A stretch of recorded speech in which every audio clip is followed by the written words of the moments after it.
আসসালামু আলাইকুম। আপনারা দেখছেন লুকমান ক্রিয়েশন। আমি লুকমান আছি আপনাদের সাথে। তো আজকে কিন্তু জার্সি ডিজাইনের পার্ট 2 নিয়ে আপনাদের সামনে হাজির হয়ে গেলাম। তো এই সিরিজটায় আমি মূলত চাচ্ছি যে আপনাদের হাতে কলমে জার্সি ডিজাইনটা শিখে দেওয়ার জন্য, অর্থাৎ যেমন ফ্রিল্যান্সিংয়ে জার্সি ডিজাইন কিন্তু একটা বড় একটা অংশ কিন্তু জার্সি ডিজাইন ফ্রিল্যান্সিংয়ের।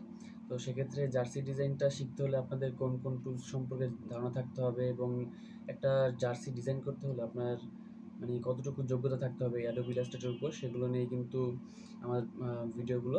তো সেক্ষেত্রে এই জার্সি ডিজাইনের সিরিজটাতে কিন্তু আমার মূলত একদম সিম্পল জার্সির ডিজাইনগুলো থেকে আমি একদম একটু হায়ার লেভেলের জার্সি ডিজাইনগুলোতে আমি চলে যাব। সেক্ষেত্রে আপনাদের কাজ হলো এইসব জার্সি ডিজাইনে আমি মূলত কোন কোন কাজগুলো করি, কোন কোন টুলসগুলো ব্যবহার করি, কীভাবে করি, এই টুলসগুলোর কাজ কী এবং এই টুলসগুলো কীভাবে ব্যবহার করতে হয় সেই সব সম্পর্কে আপনাদের ধারণা নেই। আর পাশাপাশি আমরা কিন্তু বিভিন্ন বাইরের কাজও করে থাকি, যেমন আপনার নিজস্ব পছন্দের যে কোনো একটি জার্সি, অর্থাৎ যে কোনো ব্রাউজারে গিয়ে আপনার জার্সি ডিজাইন লিখে সার্চ করলেন, আপনার যে কোনো একটা জার্সি পছন্দ হলো, সেক্ষেত্রে কিন্তু আমাদের কাছে সেটা শেয়ার করতে পারেন। আমরা সেই জার্সিটি আপনাকে একদম কাস্টম জার্সির মতো বানিয়ে দেবো এবং আপনার যে কোনো কাস্টম লোগো বা যে কোনো লেখা থাকলে আমরা সেই লেখাগুলো সেখানে জার্সির উপর বসিয়ে আপনাকে এই জার্সির এআই ফাইল প্রোভাইড করে থাকতে AI file PS file provide করি। পাশাপাশি আপনারা যে কোনো ধরনের জার্সি, একদম ফুল রেডি জার্সি কিন্তু আপনারা আমাদের কাছ থেকে বানিয়ে নিতে পারেন। এর পাশেও যদি জার্সি ডিজাইনের অন্যান্য যত টুলস রয়েছে, অর্থাৎ একটি জার্সি ডিজাইন করতে যেসব টুলসগুলো দরকার, সেসব টুলসের উপর আপনি যদি একটি ইন্ডিভিজুয়াল ভিডিও চান, সেক্ষেত্রে কিন্তু আমাদের সাথে কমেন্টে যোগাযোগ করতে পারেন। অর্থাৎ কমেন্ট করে জানাবেন যে আপনি যে একটি ইন্ডিভিজুয়াল ভিডিও চান, অর্থাৎ জার্সি ডিজাইনে কোন কোন টুলসগুলো আমরা ব্যবহার করি বা কোন কোন টুলসগুলো বেশি দরকার, সেই সম্পর্কিত ভিডিও চাইলে আমি কিন্তু সেই সম্পর্কিত ভিডিও দিয়ে দিব। তো কথা না বাড়িয়ে চলুন আজকের ভিডিওটি এখানেই শুরু করা যাক।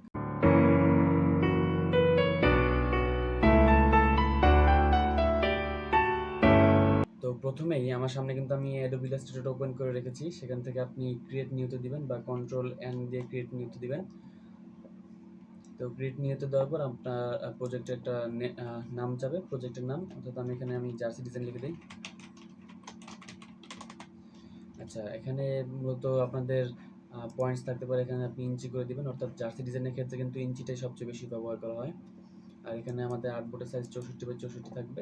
আর কালার মোডটা এখানে 8GB রয়েছে, আপনি এখান থেকে সিএমওয়াইকে দিবেন, যেহেতু এটা প্রিন্টেড জার্সি হবে, অর্থাৎ এটা বিভিন্ন প্রিন্টার মেশিন আছে, সেসব মেশিনের মধ্যে এই সিএমওয়াইকে কালারটা সাপোর্ট করে। সেক্ষেত্রে আপনি সিএমওয়াইকে কালারটা এখানে দিয়ে দিবেন এবং এখান থেকে ক্রিয়েট করে দিবেন।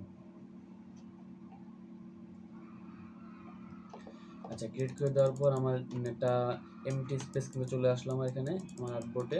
তো এখানে আপনার ক্লায়েন্টস বা ধরুন আমার যখন একজন ক্লায়েন্টস যে কোনো একটা ডিজাইন দেয়, সেক্ষেত্রে হতে পারে সেটা হোয়াটসঅ্যাপে বা যে কোনো একটা মেইলে আপনাকে একটা জেপিজি ফাইল দিল বা একটা পিএনজি ফাইল দিল, সেখান থেকে আপনি সেই ফাইলটা কালেক্ট করে এখানে এনে কন্ট্রোল ভি দিয়ে পেস্ট করে দিবেন, বা আপনি ডাইরেক্ট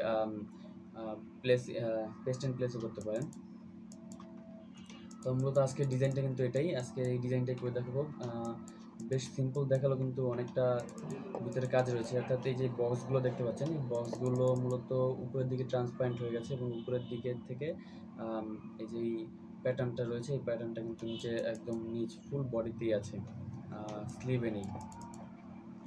প্রথমে এই জার্সির ডিজাইনটা আপনি এক পাশে নেবেন এবং এখান থেকে এই যে টুলস রয়েছে, সেই টুলসের 1 2 3 4 5 6 7 8 9, এই যে 9 নম্বর টুলস, সেটা হলো রেক্ট্যাঙ্গুলার টুল। এই রেক্ট্যাঙ্গুলার টুলটা নেবেন, বা কিবোর্ড থেকে কিন্তু এম প্রেস করে রেক্ট্যাঙ্গুলার টুলটা নেওয়া যায়। তো এম প্রেস করে রেক্ট্যাঙ্গুলার টুলটা নিয়ে এই জার্সির ফ্রন্ট পার্টটা সুন্দর করে পুরোটা ফ্রন্ট পার্ট সিলেক্ট করে নেবেন। যদি কোনো জায়গায় বেশি কম হয়, সেক্ষেত্রে এটাকে ট্রান্সপারেন্ট করলাম কীভাবে, সেটা হলো এটা তো এখন বর্তমানে ধরেন যেমন একটা কালারে আছে, এই যে এখান থেকে নান বা যে শিফটের পাশে কোশ্চেন মার্কের নিচে এটা স্ল্যাশ বলে হয়তো, এটা চাপলে, কিবোর্ড থেকে চাপলে মানে কালারটা ট্রান্সপারেন্ট হয়ে যায়, অর্থাৎ কোনো কালার থাকে না ফিলে। সেখান থেকে আমি একটু চাপিয়ে নিলাম। আর এখানে প্রত্যেকটা অংশে কিন্তু আপনারা না টেনে অর্থাৎ ভিডিও স্কিপ করার চেষ্টা করবেন না, সেক্ষেত্রে কিন্তু অনেক অংশে আপনারা ছুটে যেতে পারে, সেক্ষেত্রে জাস্ট ডিজাইনটা বুঝতে অসুবিধা হতে পারে আমি কোথা থেকে কী করলাম। এখানে যে ট্রান্সপারেন্ট করে দিলাম। আচ্ছা, এবার পুরোটা একসাথে ধরে আমি Ctrl+7 প্রেস করে ক্লিপিং মাস্ক করে নেব, বা এখান থেকে রাইট ক্লিক করলে মেক ক্লিপিং মাস্ক অপশনটা আসবে। আচ্ছা, এখন অনেক লম্বা হয়ে গেছে দেখতে পাচ্ছেন। সেক্ষেত্রে কাজ হলো মূলত প্রথমে এটাকে ট্রান্সফর্মে গিয়ে এটাকে 22-31 বাই সাইজিংটা দিয়ে দেওয়া, তাহলে আমাদের প্যাটার্ন অনুযায়ী এটা সাইজিং হয়ে গেল। আরেকটা কথা সেটা হলো আমার যে ইন্টারফেসটা আপনারা দেখতে পাচ্ছেন, এই ইন্টারফেসটা নিয়ে কিন্তু আমাদের আরেকটা ভিডিও আছে, সেই ভিডিও কিন্তু চাইলে আপনি দেখতে পারেন। উপরে আই বাটনে কিন্তু লিঙ্ক দেওয়া থাকবে। তো প্রথমেই এই ডিজাইনটাকে আপনি অবজেক্টে গিয়ে লক করে নেবেন। যে অবজেক্ট এখান থেকে লক সিলেকশন Ctrl+2 প্রেস করলে কিন্তু হয়। তো এটা লক হয়ে গেছে, অর্থাৎ আমার জার্সি ডিজাইন করতে এটা নাড়াচাড়া করবে না, সেক্ষেত্রে আমার সুবিধা। প্রথমে আমি পেন টুলটা নিয়ে নেব। পেন টুলটা নিয়ে আমি এই প্যাটার্নটাই আগে ক্রিয়েট করে ফেলবো।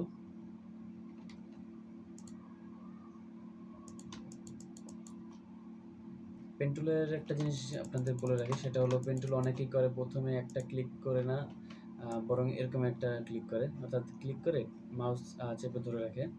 এটা করাটা মানে নতুনদের জন্য এটা ঠিক আছে, কিন্তু যারা এক্সপার্ট তাদের জন্য এটা ঠিক নেই। অর্থাৎ আপনাকে প্রথমে একটা ক্লিক করতে হবে, তারপরে আরেকটা ক্লিক করে আপনি যেখানে মন চায় সেখানে প্যাটার্ন ঘুরান, এটাকে যেই অ্যাঙ্গেলে চান সেই অ্যাঙ্গেলে কিন্তু এই ঘোরাতে পারবেন। তো পেন টুলের কাজ মূলত প্রথমে একটা ক্লিক করবেন।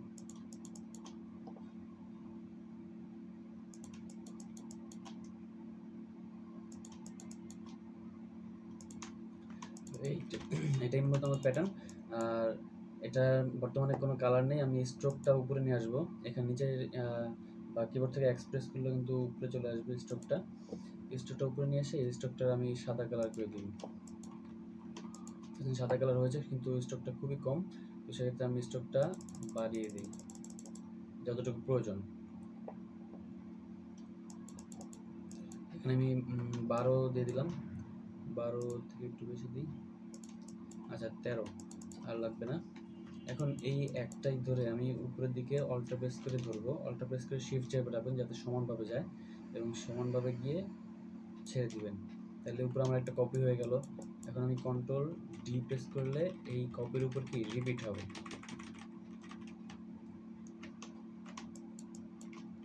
আর খেয়াল রাখবেন যাতে পুরোটা হয়, আমার যেহেতু পুরোটাই লাগবে আরও বাড়িয়ে নেবেন।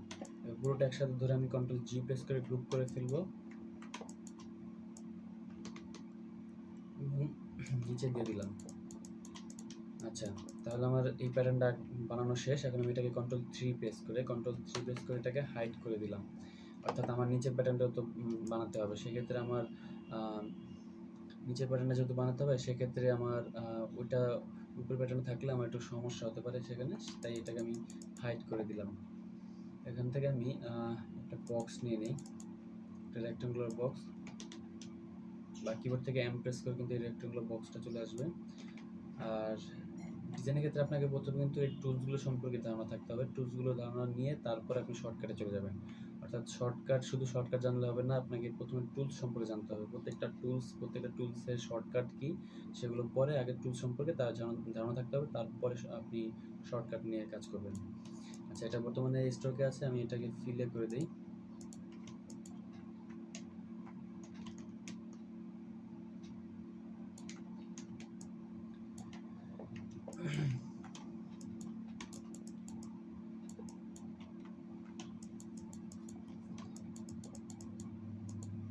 এটার কালারটা আমি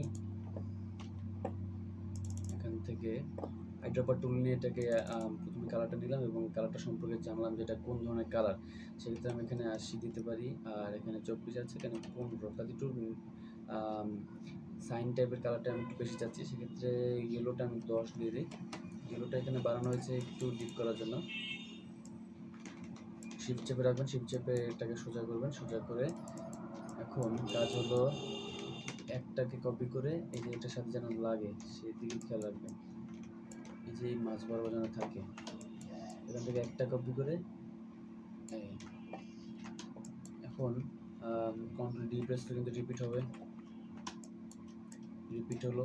এখন এটাকে আমি মাছ বরাবর নিয়ে আসি এবং এটার বরাবর নিয়ে আসি। আচ্ছা, এখন এই পুরোটা দেখাই, এই যে এই পুরোটা একসাথে ধরবো, পুরোটা একসাথে ধরে আবার এখান থেকে এখানে নিচে নিয়ে আসবো। ওকে, সমানভাবে আসবে, কারণ শিফট ধরে রাখবেন। এমনভাবে এসে কন্ট্রোল ডি প্রেস করে রিপিট করে দিবেন যতটুকু লাগে। এখন এই পুরোটা একসাথে ধরে আমি কন্ট্রোল জি প্রেস করে গ্রুপ করে ফেলবো এবং এটা সমান মাপে বসিয়ে দিলাম। আচ্ছা, এখন ট্রান্সপারেন্ট করবো কীভাবে সেটা দেখাচ্ছি। সেক্ষেত্রে প্রথমেই আপনি এটা সলিড নিয়ে নেবেন। সলিড নেওয়ার জন্য এম প্রেস করে বা এখান থেকে রেক্টেঙ্গুলার একটা নিয়ে আপনি 22-31 অর্থাৎ আপনার যে জার্সিটা আপনি কেটেছেন 22-31 মাপে, সেই মাপে এখানে একটা সলিড নিয়ে নেবেন। এখন এই সলিডটার কালারটা মূলত আমি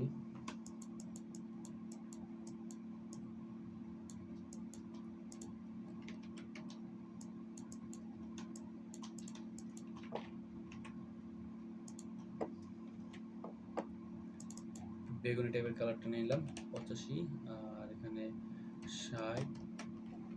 ওকে, এখন এই সলিডটা আমি এখানে বসিয়ে দিব আর কন্ট্রোল অল্টার 3 প্রেস করে আমার যতগুলো হাইড করা ছিল সবগুলো নিয়ে আসলাম। এটা আমার এখন লাগবে না, সেটা আমি কন্ট্রোল 3 প্রেস করে এটাকে হাইড করে দিলাম।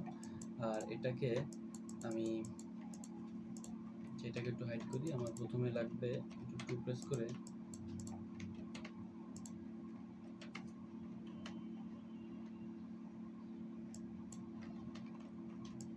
আমার এই যে ভিতরের ডিজাইনটা, এই ভিতরের ডিজাইনটা আমি এখন একটু বাইরে নিয়ে আসি।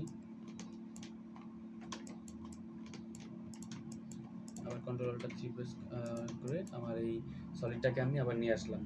আচ্ছা, এখন এই সলিডটাকে আমি একদম নিচে দিয়ে দিব আর এটারে আরেকটা কপি করে কন্ট্রোল সি প্রেস করে কন্ট্রোল এফ প্রেস করে উপরে নিয়ে আসবো কন্ট্রোল শিফট রাইট ব্র্যাকেট চেপে। আচ্ছা, এটাকে বলে অ্যারেঞ্জ করা। আচ্ছা, উপরে নিয়ে আসার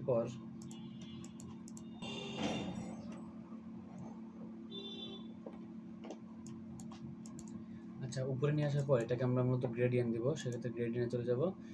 গ্রেডিয়েন্টে গিয়ে কালার কোডটা একটু মনে রাখবেন 85-60। তো গ্রেডিয়েন্টটা দিয়ে দিলাম একদম উপর থেকে নিচ পর্যন্ত। তো এখানে হবে কালারটা কি রেখেছিলাম আমরা, এখানে হবে 85-60-00 আর নিচের এই কালারটাও কি সেম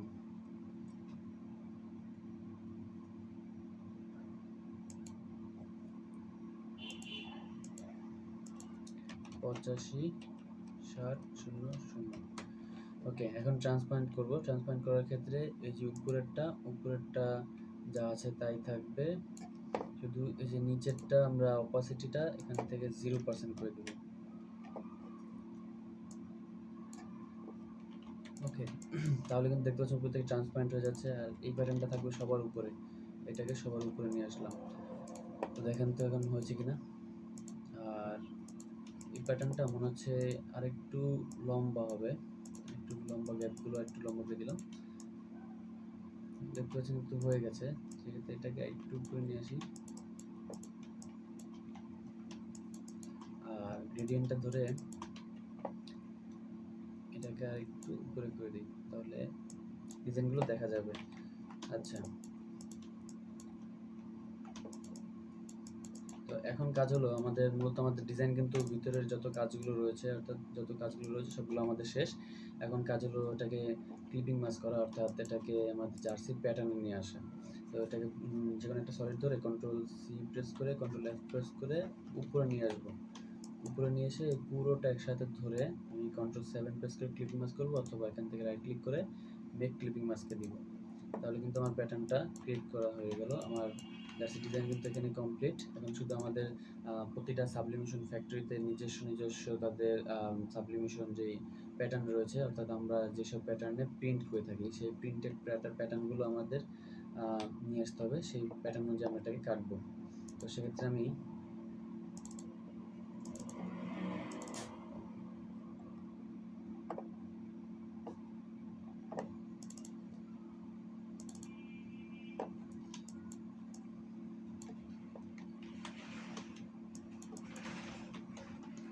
এই যে এটা হলো আপনাদের প্রিন্টেড যে প্যাটার্নটা, সেই প্যাটার্ন।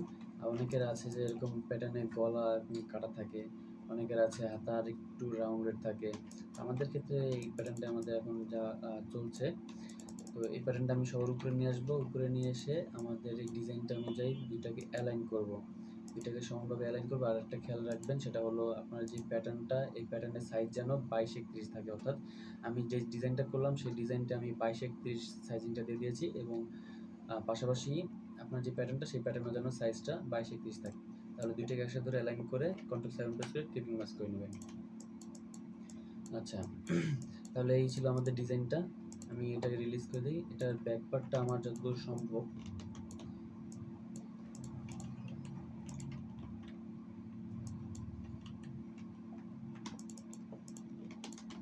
এটার ব্যাক পার্টটা হলো সলিড এক কালারের, এই কালার একটু বেগুনি টাইপের কালারটা। এখান থেকে গ্রেডিয়েন্ট পড়ে গেছে, সেক্ষেত্রে এটা গ্রেডিয়েন্টটা ফেলে দিয়ে আপনার এক কালার নিয়ে নেবেন।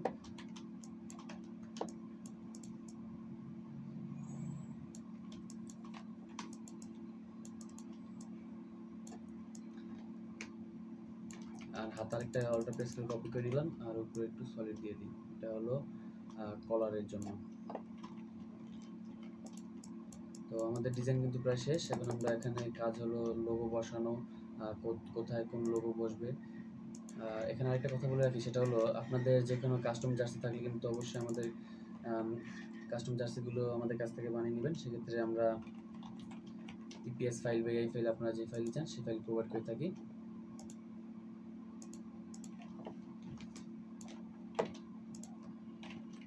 এখানে একটু বোল্ড টাইপের ফন্টটা দিয়ে দিলাম।